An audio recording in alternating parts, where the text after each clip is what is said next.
position. In this position, check because you should, check because you must, but never check because you can. It's tempting to deliver a check and attack your opponent's king, but you only want to do this when the check clearly makes your opponent's position worse or improves your own position.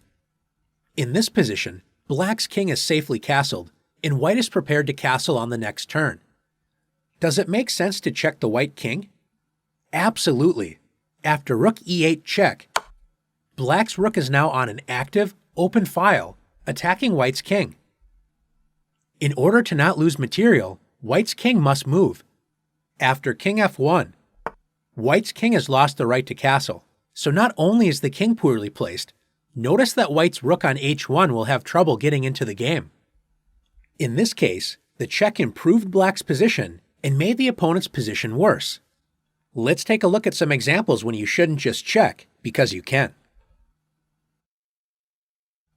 The opening phase of a chess game is all about controlling the center, developing your pieces quickly, and bringing your king to safety.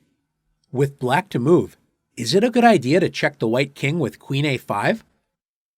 Black should focus on continuing to develop pieces toward the center and preparing to castle the king. But after queen a5 check, black attacks white's king with the powerful queen, but now white can combine attack and defense with bishop d2. Black's check has only helped white continue to bring pieces into the game, and since black's queen is so valuable, black will be forced to waste time retreating the queen now that it is attacked by the bishop. In the last example, black's careless check lost time and allowed the opponent to gain a lead in development. Not a good thing, but also not the end of the world. In this position, a check will be disastrous. White has just played e5, attacking black's knight. Black should move the knight to safety, but when you are attacked, it is tempting to counterattack your opponent. Black can check white's king with bishop b4. Is this a good idea? After bishop b4 check, if white blocks the check with a piece, such as the knight or the bishop, black can trade the bishop for that piece and will be just fine. Can you find a stronger way to block the check for white? If you found c3, great job. White blocks the check and attacks the bishop with a pawn, so both black's knight and bishop are attacked by pawns, which means black is going to lose a piece.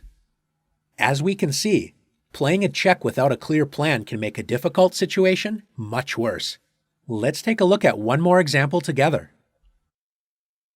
In this position, white's bishop on d3 and queen on c2 are lined up and pointing at the h7 square. White can check black's king with bishop h7. Is this a good idea? Remember, only check your opponent if it makes their position worse or your position better. White should simply continue to develop with knight f3, bringing the knight closer to the center and opening up the diagonal for the bishop on c1. Instead, after bishop h7 check, black's king is forced to the corner with king h8. Although black's king was forced to move, how can white continue with the attack? White doesn't have any pieces to add pressure to black's king, and notice that the bishop that delivered the check is out of play and only has one escape route.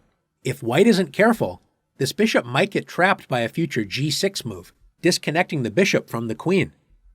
Now that you've learned the importance of only checking when you have a good reason, let's check your knowledge in the challenges.